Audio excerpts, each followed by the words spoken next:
Hello students, पिछले कल हमने किया elevation in boiling point, relative lowering of vapour pressure और कॉलिगेटिव प्रॉपर्टीज क्या होती हैं और इनकी मदद से कैसे molar mass of the solute calculate किया जा सकता है।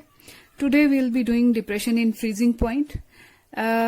डिप्रेशन इन फ्रीजिंग पॉइंट को परस्यू करने से पहले we must know what is freezing point. Freezing point is something when we take a liquid and start cooling it. When we start cooling, the kinetic energy of the molecules is reduced due to a reduction in temperature. When the kinetic energy of liquid molecules will be reduced, then the vapor pressure exerted by the liquid molecules will automatically get reduced. वो खुद ब खुद कम हो जाएगा. And if so, then a temperature will come when the vapor pressure of liquid will be quite low, and it will be almost equal to the vapor pressure as if it is in solid state.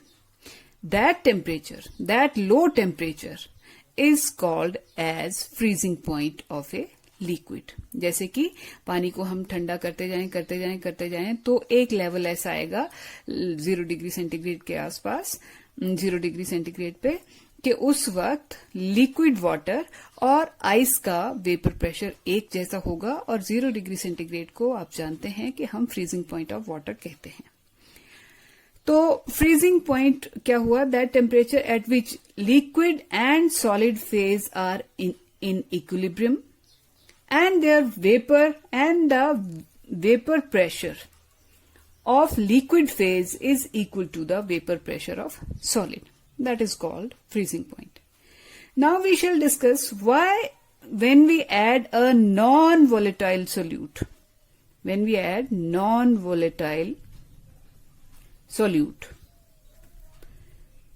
then what happens?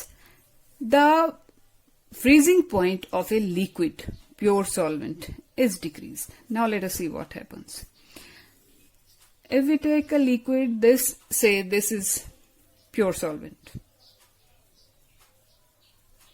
This is pure solvent, and it has some vapors above its surface. Then we started reducing the temperature. The number of vapors will reduce. And if, let's say, it is water. So, if it is water, then by reducing temperature, at 0 degree centigrade, we will be able to reduce its vapor pressure so low that its vapor pressure of water will become equal to vapor pressure of ice, and that is its freezing point. But if we add some non-volatile solute to it, let us say salt. Salt molecules will, or sugar molecules will occupy some of the surface area. And by occupying the surface area, some of the surface area, depending upon their mole fraction, they will be doing the same job as we were trying to do by reducing the temperature. हम temperature reduce करके इसके vapor pressure को कम करना चाह रहे थे, लेकिन अब ये जो नॉन वोलेटाइल सोल्यूट मॉलिक्यूल्स आ गए हैं, ये वही काम खुद ब खुद करने लगेंगे. और इसका इनके डालने से क्या होगा कि जो काम, जितना टेम्परेचर, जितना हीट रिडक्शन हमने 0 डिग्री सेंटीग्रेड पे करनी थी, तो 0 डिग्री सेंटीग्रेड से भी कम टेम्परेचर पे जाके अब ये फ्रीज होगा due to presence of this non volatile solute molecules. So graphically अगर देखें तो this is graph of a pure solvent. Pure solvent में ये देखिए, जैसे जैसे टेम्परेचर, ये है वो पॉइंट जिस वक्त सॉलिड और लिक्विड दोनों इक्विलिब्रियम में होते हैं. ये लिक्विड है इस पॉइंट से आगे जैसे आइस को आप हीट करते जाएं तो क्या बनता जाएगा, वाटर, और उसका जैसे टेम्परेचर बढ़ाते जाएंगे तो वाटर का वेपर प्रेशर भी बढ़ता जाएगा। ये वाली चीज बढ़ रही है तो इसलिए ग्राफ ऊपर को जा रहा है। लेकिन जैसे वाटर को इधर को बैक हम टेम्परेचर डिक्रीज कर रहे हैं, वाटर का टेम्परेचर डिक्रीज किया तो उसका वेपर प्रेशर फॉल किया, करता गया और इस पॉइंट पे वाटर और आइस दोनों को एग्जिस्ट करते हैं। इससे पीछे जो है ये है किसका ग्राफ, आइस का। And this is the point which जिस टेम्परेचर पे वाटर का वेपर प्रेशर आइस के बराबर होता है और इस टेम्परेचर को कहते हैं freezing point of pure water, और you can call solvent in this case. When we add solute, non-volatile solute to this solvent or say water, तो क्या होगा, पिछले कल भी हमने बॉइलिंग पॉइंट वाला ग्राफ देखा था। सॉल्यूशन का ग्राफ जस्ट इसके पैरेलल, लेकिन थोड़ा नीचे इसका वेपर प्रेशर हाई होगा और सॉल्यूशन का ग्राफ जो है वेपर प्रेशर जो है कम है। तो जैसे जैसे सॉल्यूशन का आप टेम्परेचर कम करते जाएंगे उसका वेपर प्रेशर और कम होगा और उसका ग्राफ ऐसे चलेगा। और समवेयर हियर ये है सॉल्यूशन। सॉल्यूशन का जब टेम्परेचर हाई था तो वेपर प्रेशर भी हाई था। जैसे जैसे हमने टेम्परेचर लो किया, इस तरफ को टेम्परेचर लो हो रहा है, जैसे जैसे हमने टेम्परेचर लो किया वेपर प्रेशर भी कम होता गया। And at this point this graph is intercepting the solid phase. कहने का मतलब है इस वक्त जो है सॉल्यूशन का वेपर प्रेशर इतना रिड्यूस हो गया है कि वो भी सॉलिड फेज में आ जाएगा, फ्रीज हो जाएगा। और ये टेम्परेचर चेक करें तो ये आया TF। प्योर सॉल्वेंट का फ्रीजिंग पॉइंट था TF0 और सॉल्यूशन का फ्रीजिंग पॉइंट आ गया TF। तो TF0 is higher than TF। Therefore हम ये कहते हैं कि प्योर सॉल्वेंट का फ्रीजिंग पॉइंट हाई था और सॉल्यूशन का फ्रीजिंग पॉइंट कम हो गया। कम मीन्स उसमें डिप्रेशन आ गया। कितना डिप्रेशन आया? डिप्रेशन जो है delta TF it is equal to TF not freezing point of pure solvent minus TF। So TF not और TF क्या है? Freezing point of solution. और जब इसको फर्दर स्टडी किया गया तो ये पाया गया कि depression in freezing point for dilute solutions containing non volatile solute is also proportional to molality of the solution. Molality means number of moles of solute पर 1000 ग्राम्स ऑफ सॉल्वेंट। ओके, तो delta TF was found to be equal to KF into M. What is this KF? KF होता है molal depression constant, या इसको बोलते हैं cryoscopic constant. और इसकी डेफिनेशन हमें मालूम है कि अगर सोल्यूट की मोलैलिटी सॉल्यूशन में 1 ले ली जाए, लेट अस से हमने 1 मोल सोल्यूट डिसॉल्व किया था 1000 ग्राम्स ऑफ सॉल्वेंट में, तो कुछ ना कुछ फ्रीजिंग पॉइंट में डिप्रेशन आया होगा, कमी आई होगी। Let it be delta TF। So ऐसी सिचुएशन में KF is equal to TF। So how do we define it? KF या मोलल डिप्रेशन कांस्टेंट या cryoscopic constant is the depression in freezing point of a solution whose molality is 1 और इसके units होते हैं kelvin kilogram पर मोल। और इसी से हम अब डिप्रेशन इन फ्रीजिंग पॉइंट की मदद से हम मास ऑफ सोल्यूट निकालेंगे। कैसे? M means molality, that is number of moles of solute। N2 divided by weight of solvent in grams and multiplied by 1000 और kf तो यहाँ है ही. So delta TF is equal to N2 upon W1. N2 है number of moles of solute which will be equal to W2 upon M2 और W1 है weight of solvent multiplied by 1000 और kf था. अब यहां से हमें निकालना है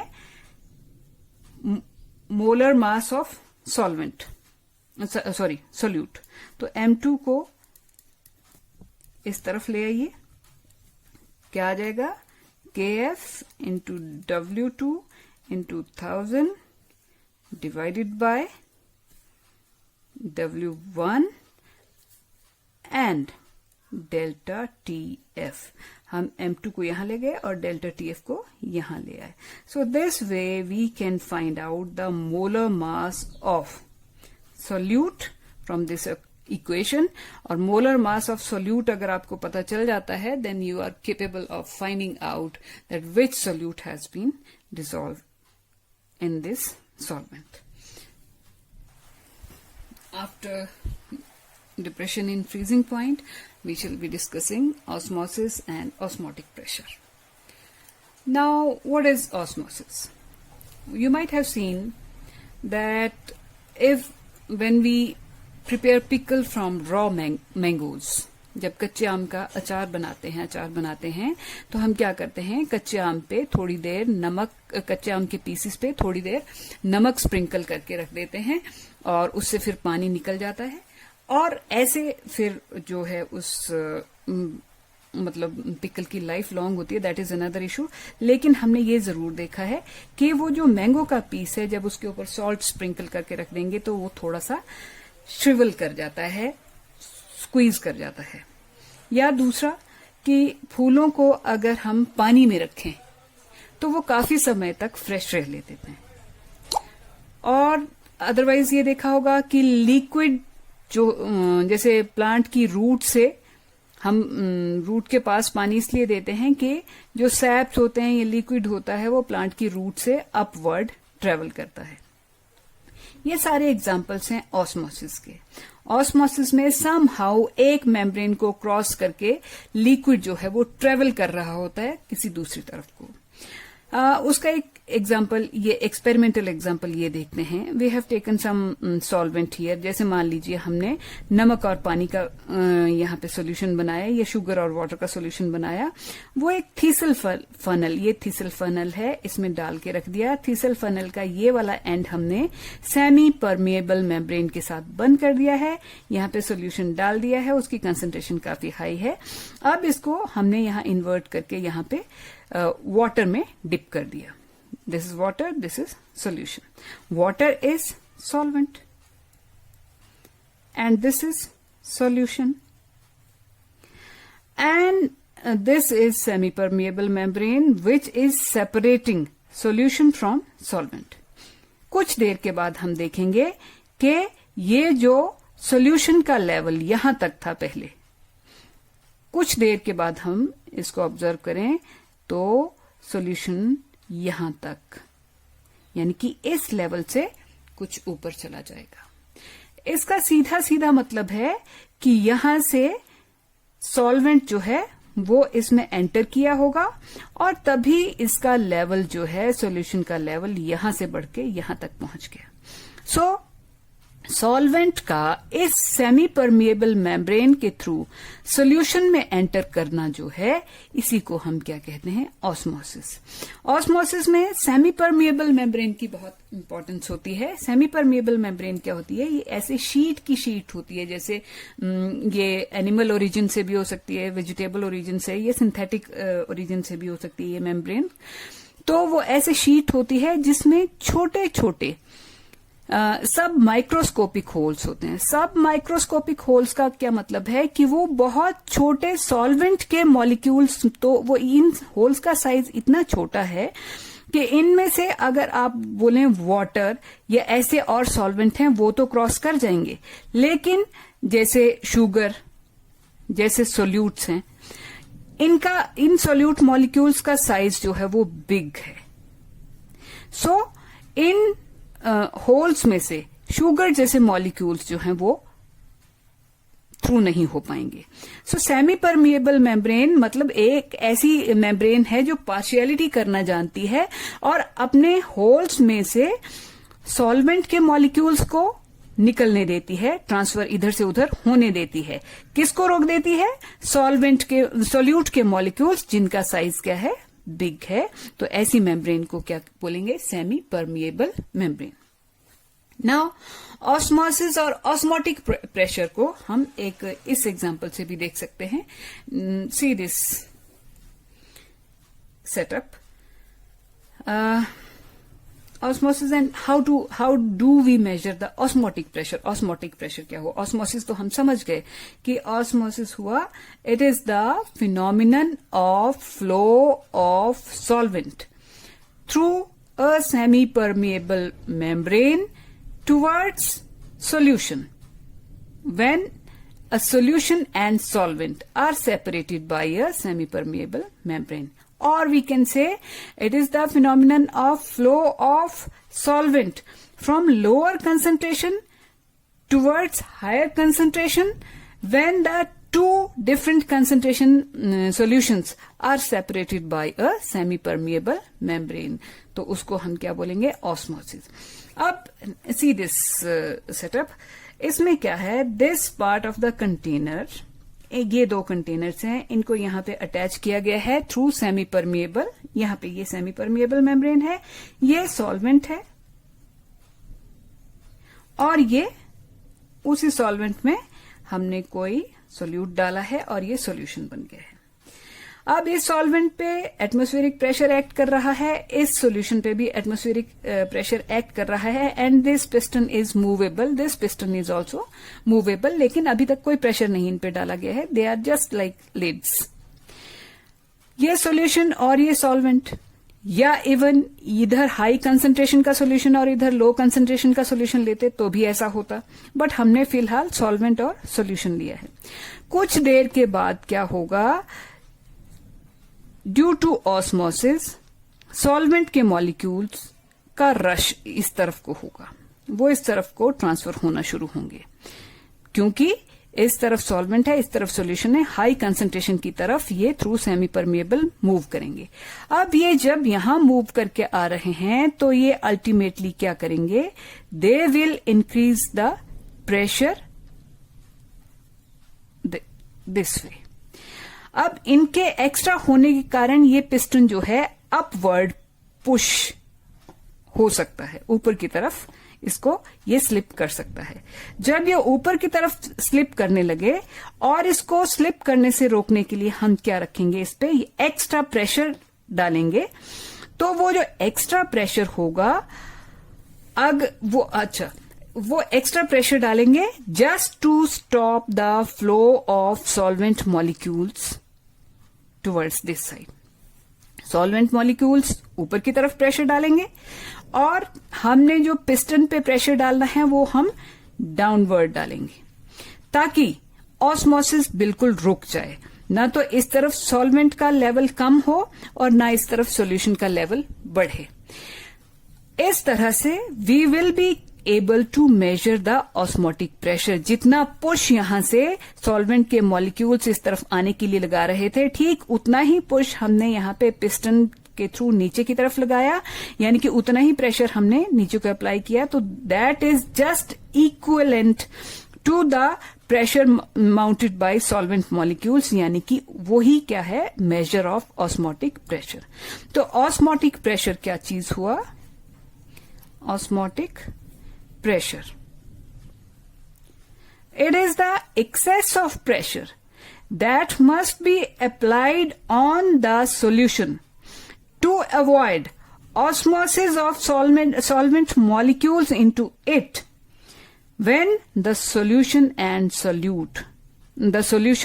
solvent are separated by a semi-permeable membrane. तो उसी एक्स्ट्रा प्रेशर को जो हमें ऑस्मोसिस को रोकने के लिए सॉल्यूशन पे लगाना पड़ता है, उसी को हम क्या बोल देंगे? Osmotic pressure. ऑस्मोटिक प्रेशर को जब कैलकुलेट किया गया, इसका सिंबल पाई लेते हैं, and it was found out that pi is proportional to concentration of the solution, or pi was found out to be equal to C into R into T, where T is temperature, R is universal gas constant, and C is concentration of the solution. So pi is equal to N upon V into R into T. Now N क्या है? Number of moles of solute. और ये जो तो यहां पे फिर से देखें कि बिकॉज पाई इज, इसमें आर भी कांस्टेंट है, टी भी कांस्टेंट है, वॉल्यूम भी फिक्स ही है, तो in a way pi is proportional to number of moles of solute. Again it is a colligative property because this property depends upon number of moles of solute, not on their identity or nature. So it is a colligative property, और इसकी मदद से भी हम molar mass of solute निकाल सकते हैं. कैसे? Pi number of moles of solute यानी कि W2 upon M2 into V into RT, and we want to find out molar mass of the solute. इसको इधर ले जाएंगे, ये आ जाएगा W2 into RT upon volume of solution multiplied by osmotic pressure. And that means if we know the given mass of solute, osmotic pressure, volume of solution, R and T, temperature means the temperature at which we are calculating the osmotic pressure. With the help of these things, we can find out the molar mass of the solute. Then, now we have studied all the colligative properties, that is relative lowering in vapor pressure, elevation in boiling point, depression in freezing point, and osmotic pressure of solution. Osmotic pressure has some advantages over the other three colligative properties. Osmotic pressure उन बाकी तीन colligative properties की तुलना में थोड़ा better option है. कैसे? First thing is that osmotic pressure आपने रूम टेम्परेचर पे ही मेजर करना है. It is room temperature affair, ना तो बॉयल करना है ना फ्रीज करना है उस तरह से. और दूसरी बात यह है कि अगर कंसंट्रेशन बहुत भी लो होगी तो भी magnitude of osmotic pressure is sufficient to be measured, जबकि elevation in boiling vapour pressure इतने मैग्नीट्यूड में नहीं होगी अगर सॉल्यूशन बेहद डाइल्यूट है. तो बेहद डाइल्यूट है तो भी जो इजीली मेजरेबल कॉलिगेटिव प्रॉपर्टी होती है वो ऑस्मोटिक प्रेशर होती है. और तीसरी बात क्या है कि इस टेक्निक में, this technique of measuring colligative property is very much suitable for biomolecules, जो कि अगर जैसे किसी बायोमोलिक्यूल को लेके आप elevation in boiling point study करने लगते हैं तो बायोमोलिक्यूल में decompose, it may not be stable at that high temperature. और लोअर टेम्परेचर पे अगर फ्रीजिंग पॉइंट की बात करते हैं तो लोअर टेम्परेचर पे कई बार बायोमोलिक्यूल्स की सॉल्युबिलिटी बहुत अच्छी नहीं होती. तो ऐसी स्थितियों में what is best? It is better to measure osmotic pressure, which is quite easy and convenient. Now there are three terms. One is isotonic, hypertonic and hypotonic. Iso word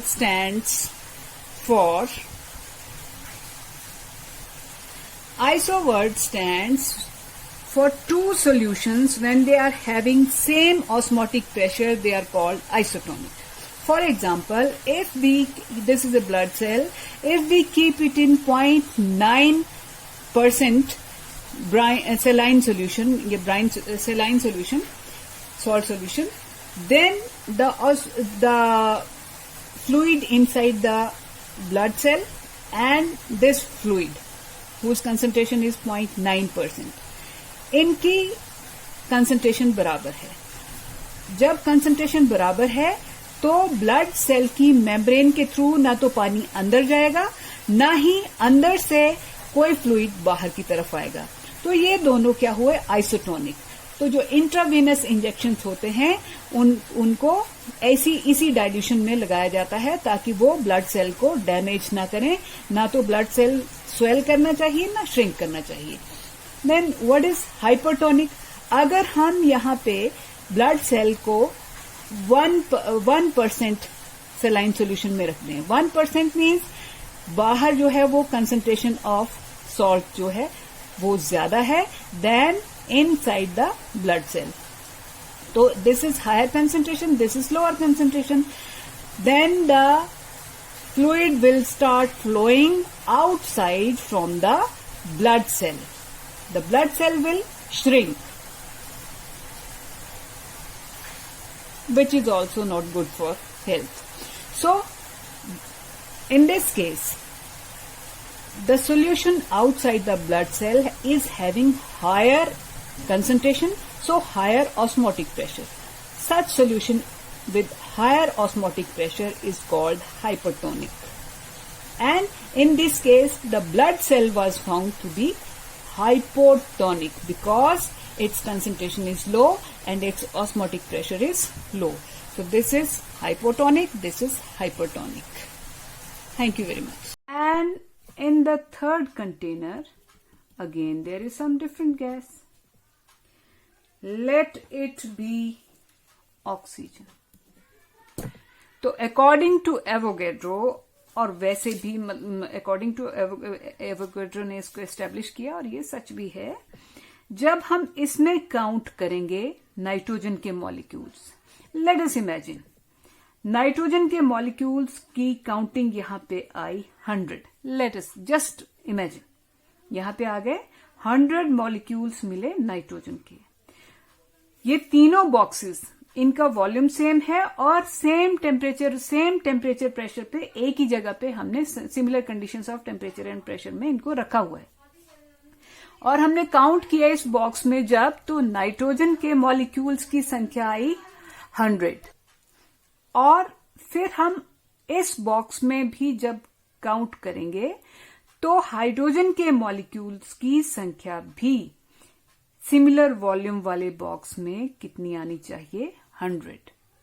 और सिमिलरली क्योंकि ऑक्सीजन भी उसी volume के box में contained है और उसी temperature और प्रेशर पे है, तो उसके मॉलिक्यूल्स की संख्या भी कितनी आनी चाहिए, 100 आनी चाहिए. यानी कि वॉल्यूम और नंबर ऑफ एटम्स का सीधा सीधा रिलेशन है. Same volume, same number of molecules. So these were laws of chemical combination. Thank you.